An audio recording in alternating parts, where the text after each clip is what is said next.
Welcome to this Back to Music Night presentation for Lake Elkhorn Middle School. Sorry once again that I'm unable to be there in person, but this presentation will go over everything that I had planned to cover. I'm Mrs. Retterer. I am your student's orchestra teacher. Your child is in one of two ensembles, either string ensemble, which is 6th and 7th grade, or chamber orchestra, which is 7th and 8th grade. Here's what we're going to be going over in this presentation tonight.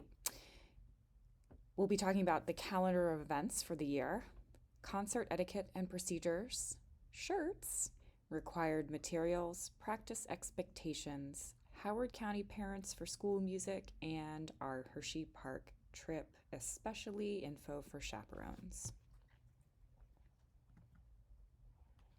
Here are some dates for you to save. Our winter concert this year will be taking place on Tuesday, December 13th at Lake Elkhorn at 7 p.m. For my chamber orchestra students, our assessment will be taking place either March 6th or 7th, and that time is still to be determined, but it will be sometime after school, and we will be taking a bus to Reservoir High School to take part in that event.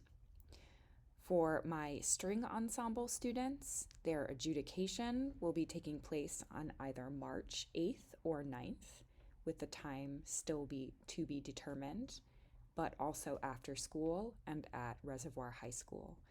Those two events are a chance for our orchestras to go perform in front of a live audience from other schools, and they give us a chance to be assessed by a panel of music professionals who will give us comments on our performance. These are really great events. The students learn a lot from them, and it gives us a chance to show off our skills and how hard we have worked on our music. So mark your calendar for those dates. I will let you know the exact date as soon as the music office tells me our exact date for performing. Our spring concert this year will be Tuesday, May 16th at Lake Elkhorn, also at 7 o'clock p.m. Our Hershey Park music competition trip will be Friday, May 26th, and I will talk more about that a little further into the presentation. Concert procedures for students are as follows. Students should arrive for their winter and spring concerts at 6:30 p.m. and report to the orchestra room. For our concerts, our concert attire is black pants or a long black skirt, black socks and black shoes, and our gray LEMS music polo shirt, which I will also talk a little bit more about in a bit. That concert attire is important for us all to sort of be matching and look professional on stage, so we do like to be matching when we perform. Concerts typically last no longer than an hour, and students are expected to stay for the entirety of the concert. During a concert, please refrain from cheering or clapping during the performance of music. Please try not to distract your child by waving or shouting to them, and also don't be offended if they don't wave back at you if you wave at them. It's usually an instruction that I have given them to stay still on stage. Photography and videography is permitted, but please be aware of those around you and any sight lines you might be blocking with a camera or a phone held up in the air or a video camera. Just try to be aware of other people who are trying to also watch the performance. Please try to remain seated in the cafeteria during performances. If you need to get up, wait for a song to finish. Respond positively and enthusiastically to show your support after a piece of music is finished. The kids really appreciate hearing that. It makes them feel really good about how hard they've worked on their music. Our music polo shirts look like this one in the picture. They are gray and they have our music logo on them. Please order a shirt for your student if you have not done so already. all LEMS music students wear our polos for concert performances. You can see in this picture how all of the students look on stage. When we're all matching, it looks very nice and professional. It has a really nice look to it.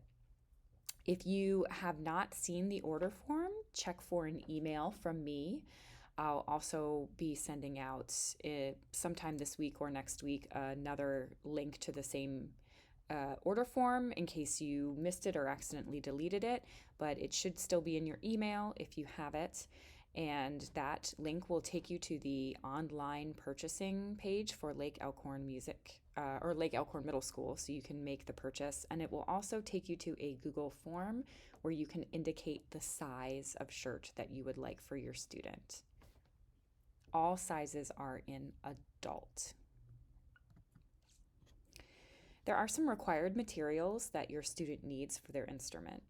Violins and violas, I would like for you to have a shoulder rest for your instrument.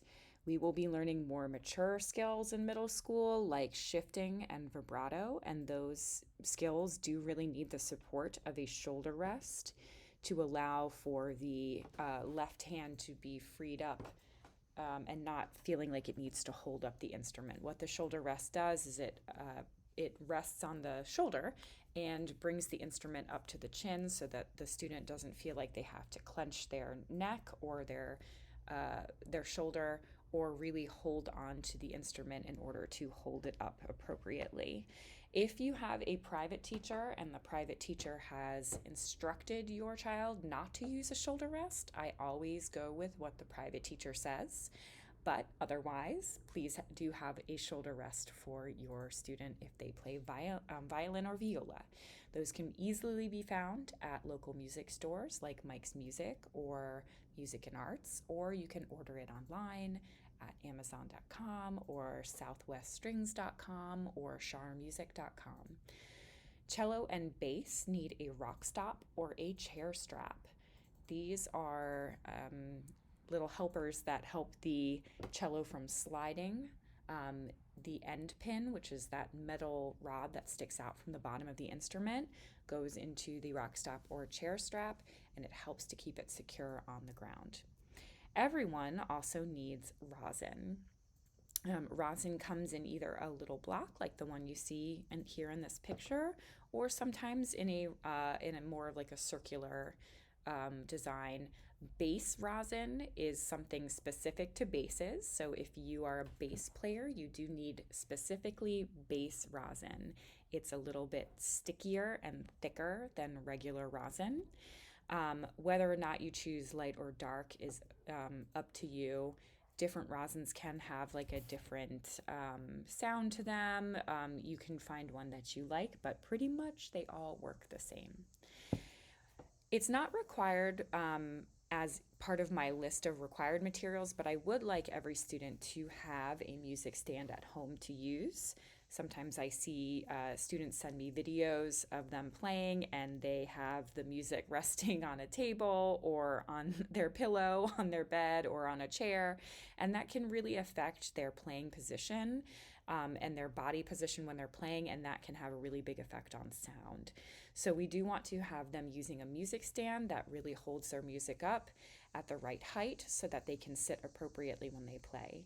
If you need help getting a music stand, I do have some wire stands at school that can be borrowed.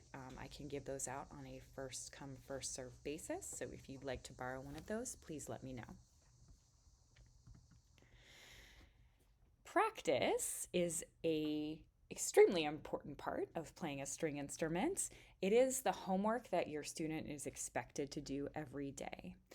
Smart practice looks like consistent daily practice, repetitions of a small section of music that is challenging, the use of a metronome and a tuner when practicing, and a quiet space dedicated to and set up for practice, and taking a step back if there's frustration. So consistent and daily practice can really help to reinforce the skills that we're learning. If you practice a whole bunch just on one day of the week, it really doesn't reinforce those skills. So we want to make sure that the daily practice is happening because that helps to build what we call muscle memory. It also helps students better remember what it is that they're working on from day to day.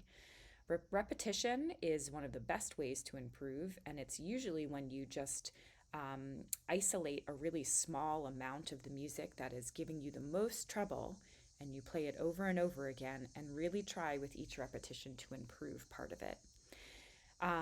The idea here is to not practice until you get it right, but to practice until you cannot get it wrong. A metronome is a device or a tool that gives a steady click or a beat that musicians can play along with. This really helps them keeping time when they're practicing. You can go on Google and go into a Google search and type metronome, and the first thing that pops up is an actual metronome. So every student who has a Chromebook, and they should all have a Chromebook, do have access to a metronome. A tuner will help your students tune at home. Proper intonation is very important, and we are learning or we already know how to tune from school. So they should be tuning their instrument before they practice. There are lots of free apps out there that have tuners on them that can give a pitch or can tell a student if they are too low sounding, if their string is too low sounding, or if their string is too high sounding. Another website that can help with that is called tunerninja.com, and that can also help your student practice tuning or get their instrument in tune for practice. A quiet space that is dedicated and set up for practice is also important. It's really good for that practice time to be uninterrupted, and a good time for focus on the music. And if you notice that your child is getting frustrated when they're practicing, ask them to step away and come back later. Practice doesn't really do much when you're approaching it from a place of frustration.